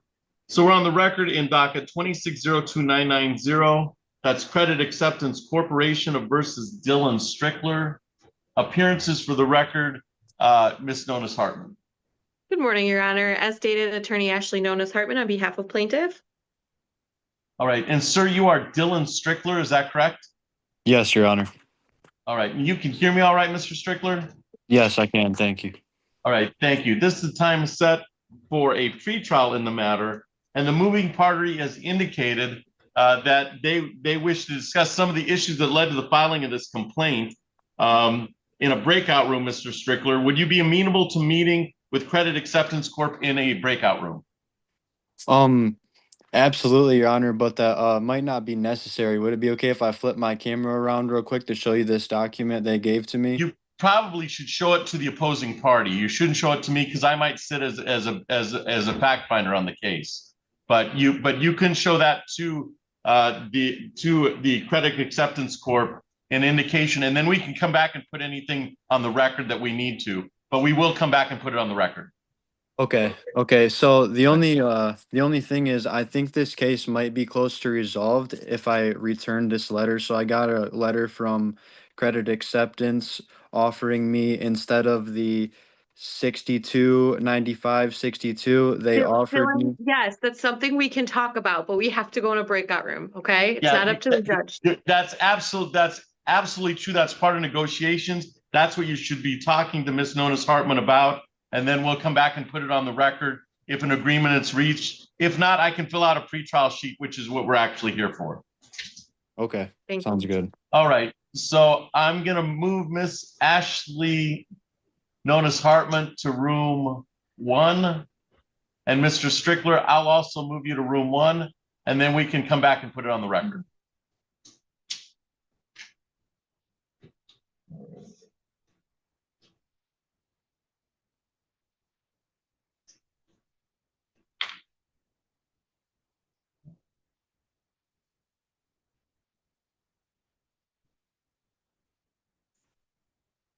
All right, and then Ms. Delgado, you're here for on 2502-687. I don't see a representative from Jones Family Construction in this discovery hearing. Is there anybody from Jones Family Construction here? All right, so that case is set for 2:30. It's now 2:42. Let's go ahead and call that case. Have you had any contact with Jones Family Construction, Ms. Delgado? No, I have not, Your Honor. All right. All right, so we're on the record in docket 2502-687. That is Monica Delgado versus Jones Family Construction. This is set for discovery hearing today, and it would appear, and I know this kind of comes out of collection because we had a hearing on this. Is that correct, Miss Delgado? Yes, we did. All right. So your appearance for the record, Miss Delgado. You are Monica Delgado? Yes, I am. All right. Thank you. Thank you. And as previously indicated, Jones Family Construction is not here. This was set for discovery on a collections issue. This was set for 2:30. It is now 2:43. And it would appear that Jones Family has failed to appear. And then Ms. Delgado, I'm assuming you're requesting a default for their non-appearance. I am. Okay. So I'm going to verbally grant the default.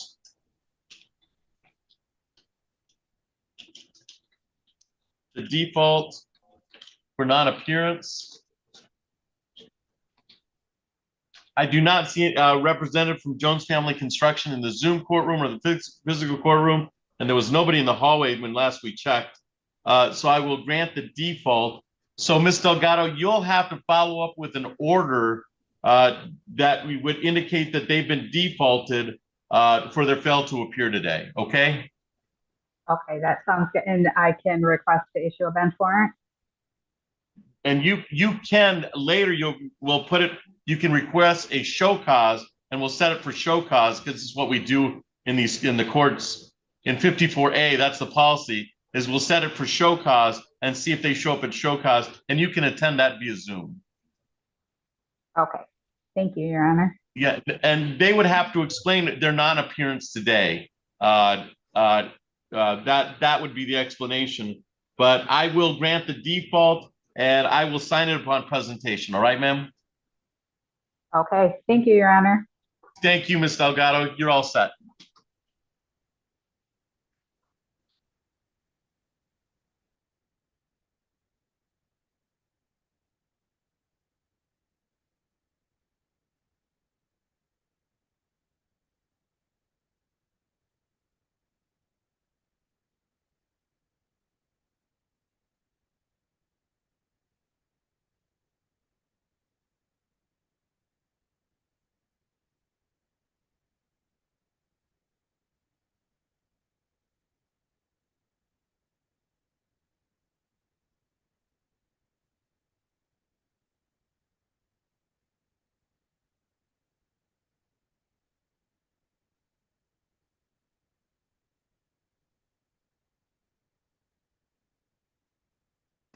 Mr. Kluge, you're here for Divine Living Center, is that correct? Yes, Judge. All right, and then I have a discovery proceeding against Archie Lake. Is there an Archie Lake in the courtroom? We'll call in the hallway, but I do not believe that Archie Lake is here for the discovery hearing. So I'll go ahead and call that case. So we're on the record in docket 25-07951. That's Divine Living Center versus Archie Lake. Appearances for the record, Mr. Klug. Yes, good afternoon, Your Honor. Jeff Klug appearing on behalf of plaintiff. All right, and this is the time set for discovery hearing. I do not see Archie Lake in the Zoom courtroom. There's nobody's answered by that name in the physical courtroom, and we just recently called the hallway to no avail. It would appear that Archie Lake has failed to appear today for the discovery hearing. This was scheduled for 2:30. It is now 2:47. And it would appear that the defendant has failed to appear for the discovery hearing.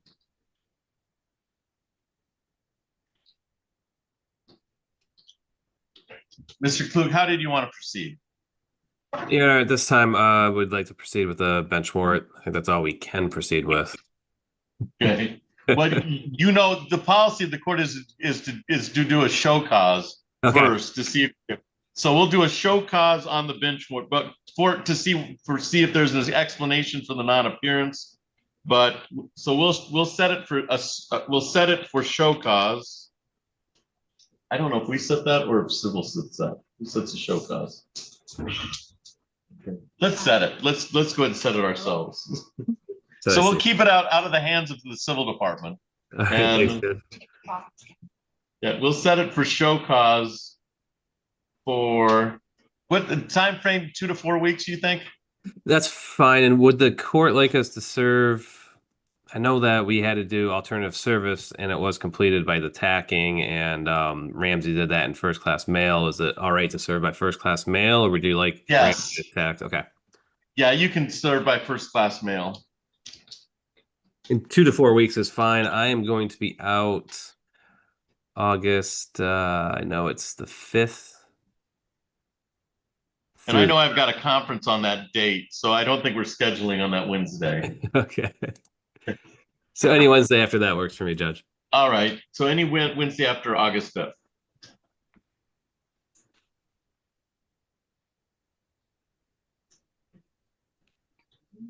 Yeah.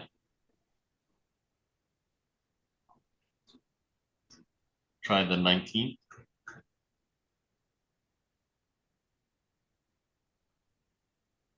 All right. All right. We'll set it for August 19th at 3 o'clock. We'll set it for motion for show cause at 3 o'clock, and that should be that can be attended via Zoom. Okay. I appreciate that. All right. Anything else for the record in docket 25-07951, Mr. Klug? No, Judge. All right. You should be all set, Mr. Klug. Thank you for your appearance today. All right. Thank you, Judge. Have a good rest of your day. You too. Thanks. All right. And then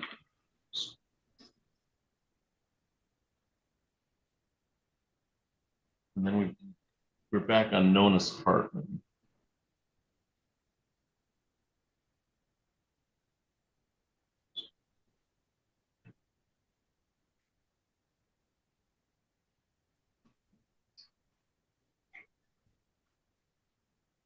So are you ready to go on the record on credit acceptance?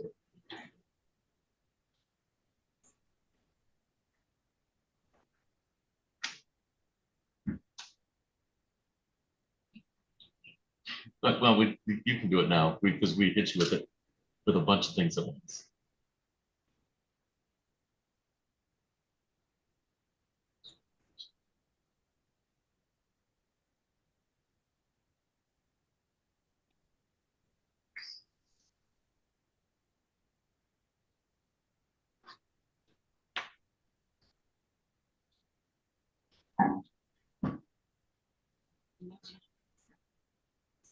Yeah, civil.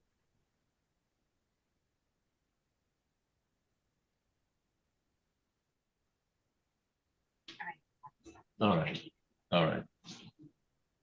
All right, so we're back on the record in 26-02-990. That's Credit Acceptance Corp. versus Dylan Strickler. And Ms. Nonis Hartman, did you have the opportunity to speak with Mr. Strickler in a breakout room? Yes, Judge, we do have a resolution, if I can state the terms Okay. on the record. You may proceed. Thanks, Judge. So Mr. Strickler has agreed to pay a settlement of $1,297.87 by August 1st. I did advise him that if we can just get a control date, we can file a dismissal with prejudice rather than, do the documents for the conditional dismissal, et cetera. He was okay with that. And then I also asked for his permission to sign his name to the dismissal. So once we get that payment and it clears, I can just file the dismissal and we could be good to go. All right, so this is in the form of conditional dismissal, and then we're just all right. So what are we calling the document, just for our purposes? Well, to be clear, Judge, if we can just get a control date for 30 days out, we'll just dismiss it with prejudice. All right. So we can just do a stipulation to dismiss with prejudice once we get the payment. And he did provide me permission to sign his name to that dismissal, which would be the scale form dismissal. Right. And then that way we can avoid extra paperwork. All right. So, Mr. Strickler, we're going to adjourn this for 30 days, or thereabouts, and then if you make the payments, then this case will be dismissed. Is that your understanding, sir? Absolutely, Your Honor. All right. So we'll set it for control date for adjournment, and then Ms. Notis Hartman, you can let us know if we actually need that additional date, but we'll set the adjournment for. We're gonna reset this pretrial, the civil pretrial. 30 days.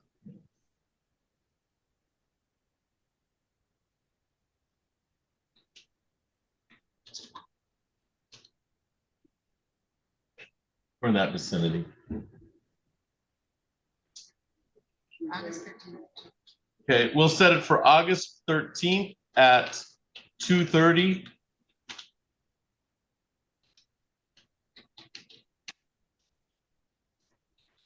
Okay. And we're just gonna adjourn it for this. And then we'll wait to hear from you, Ms. Notis Hartman, if we actually need that date. So we'll set it for August 13th at 2:30. Anything else for the record in docket 26-02-990, Ms. Notis Hartman? All set, Judge. Thank you. All right, Mr. Strickler, do you have any questions of me? My only question is, will I be notified of the dismissal of the case upon payment? You should be, yeah. The opposing counsel should notify you, so you do not have to appear. Alrighty, that should be all then. All right. And just All right, to with that state, Judge, so sorry. Okay, go ahead. I was just gonna say, for Mr. Strickler's sake, so he knows, when I file that dismissal, I will send him a copy, and then he will also receive a copy by the court. So when you get that, that is the notice that we will not appear. Yeah, you'll have the dismissal in hand, sir. Alrighty, sounds All good. right. Thank you so much for your help. All right, thank you. That's all for the record in 26-02-990. Thank you for your appearance, both parties. Thanks. Have a good day. You too.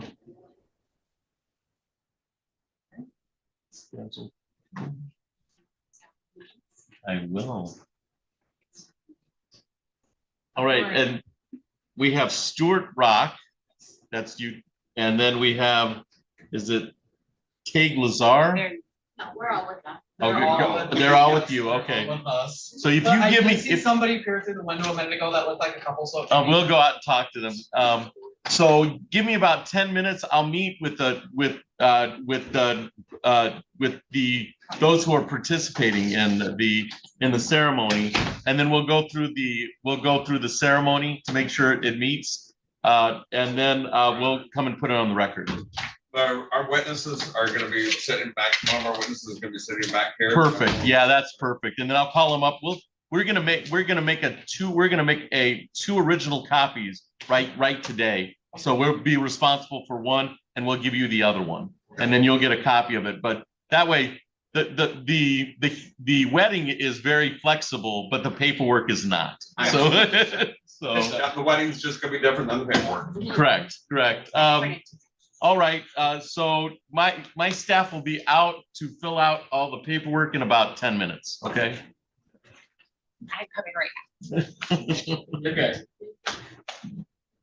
It surprised me. I said, I didn't even see nobody back there. All Yeah, this. she- Oh, yeah, Yeah, big old monitor back there. She actually runs the court. okay? I was like, oh, I was like, She's the They office can't do mom. anything without me anyway, so.